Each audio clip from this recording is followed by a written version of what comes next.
नमस्कार, मैं आस्तिक द्विवेदी स्वागत करता हूं एक बार आपका फिर से अपने YouTube चैनल पर।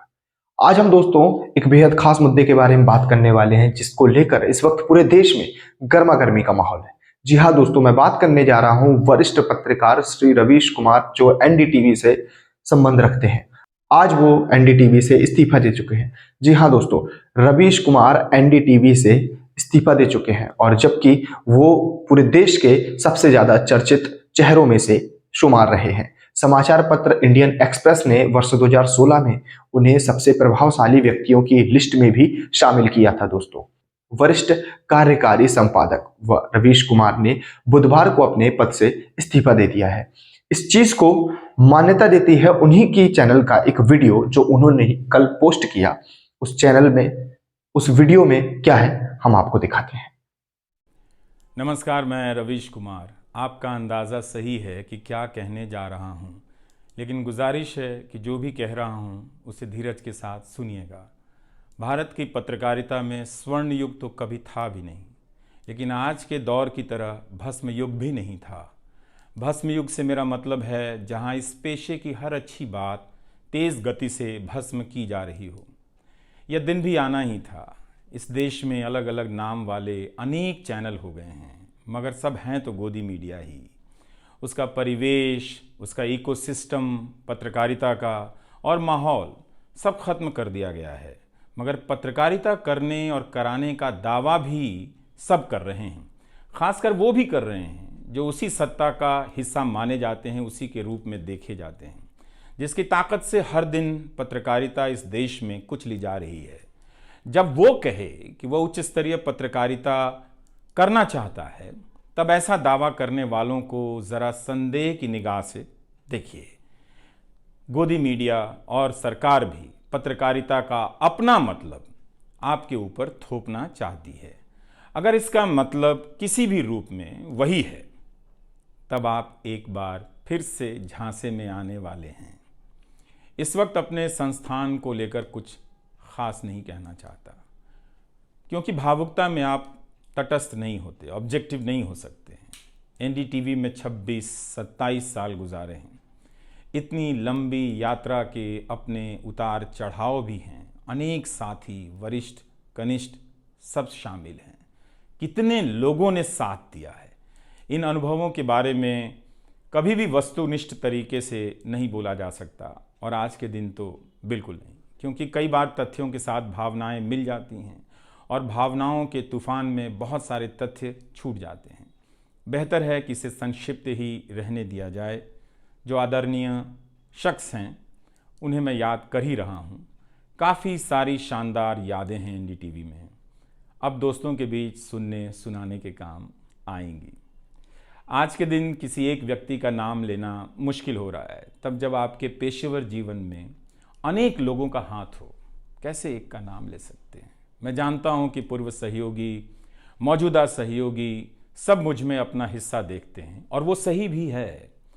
मुझे सभी से कुछ ना कुछ मिला है। मैं सबका ही आभारी हूं। इसलिए एक का जिक्र कर बाकी को छोड़कर आप न्याय नहीं कर सकते, खासकर ऐसे दिन। वैसे भी इस वक्त तो हर चेहरा ही अच्छा नज़र आ रहा है, क्योंकि सबने मेरे अनुभवों को, मेरे जीवन को समृद्ध किया है। बेटी विदा होती है तो वो दूर तक पीछे मुड़कर मायके को देखती रहती है। मैं इसी स्थिति में हूँ। अभी मुड़कर देख लेने दीजिए, फिर कभी विस्तार से एनडीटीवी की बात करूँगा, लोगों के बारे में और एनडीटीवी के बारे में, डॉक्टर रॉय, राधिका रॉय के बारे में भी। मैं कई लोगों की प्रतिक्रियाएं पढ़ रहा था। बहुत सी बातें तो मुझे आज ही पता चली। हैरानी हुई कि हर किसी के पास एनडीटीवी का एक अलग ही किस्सा है। वाकई उन 27 वर्षों के बारे में ठहर कर और संभल कर बात करने की ज़रूरत है। एनडीटीवी ने एक चीज़ सिखाई कि टीवी में और टीवी का एक ही मतलब होता है, टीम। एंकरों के स्टार बनाए जाने के बाद यह धारणा टूट गई, मगर आज भी टीवी के बुनियाद में यही है कि जितनी अच्छी टीम होगी उतना अच्छा काम होगा। अभी इस बात को यहीं रहने देता हूँ, कभी किसी और वक्त के लिए, तब जब आप भावुक ना हों, तब जब मैं भावुक ना हूँ कि एनडीटीवी छूट रहा है। अगस्त 1996 में एनडीटीवी से औपचारिक रूप से जुड़ा था। अगस्त 1996 में, ट्रांसलेटर के रूप में, अनुवादक के रूप में। लेकिन उसके पहले कई महीनों तक मैं यहाँ चिट्ठियाँ छांटता रहा।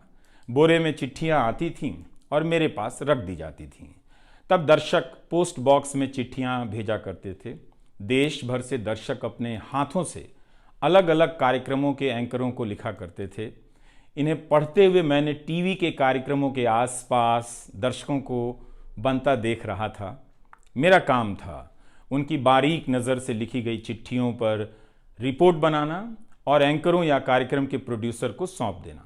दिहाड़ी का काम था, उसी के हिसाब से मजदूरी मिलती थी, पैसे मिलते थे। मेरी ज़िंदगी में यह काम आज भी जारी है। आज भी आप मुझे सैकड़ों की संख्या में मैसेज लिखते हैं, हाथ से लिखी चिट्ठियाँ भी आती हैं, बहुत अच्छी लिखावट में। मैं ज़्यादातर मैसेज पढ़ता भी हूँ और सभी के नहीं तो बहुतों के जवाब देने की कोशिश करता हूँ। कई बार तो अपनी निराशा भी आपसे साझा कर देता हूँ। मैं आपके बीच आकर अपने मन का भाव नहीं छिपाता, क्योंकि मैं आपके बीच बताने के लिए आता हूँ। अगर खुद को ही छिपाने लगा तो वो पूरा बताना नहीं होता है। मुझे तो लगता है कि कई हजार दर्शकों के पास मेरे लिखे हुए जवाब होंगे। उंगलियों में दर्द रहने के कारण इन दिनों जवाब देना कम कर दिया है। तो एक तरह से जिन चिट्ठियों से एनडीटीवी में मेरी शुरुआत होती है, उनका आना जाना आज भी जारी है, आज तक जारी था। वो काम आगे भी जारी रहेगा, लेकिन इतने सारे सुझावों, जवाबों, अपेक्षाओं, शिकायतों और डांट के बीच सोना, जागना और जीना मुझे आपके हवाले करता चला गया। मैं खुद के पास तो रहा ही नहीं, आपके बीच गया तो घर ही नहीं लौटा। शायद अब कुछ वक्त मिलेगा खुद के साथ रहने का। आज की शाम एक ऐसी शाम है जहां चिड़िया को उसका घोंसला नज़र नहीं आ रहा, क्योंकि कोई और उसका घोंसला ले गया है। मगर उसके सामने थक जाने तक एक खुला आसमान ज़रूर नज़र आ रहा है। तो खैर, उसके बाद अनुवादक बना और कई पत्रकारों की रिपोर्ट का अंग्रेज़ी से हिंदी में अनुवाद करता रहा।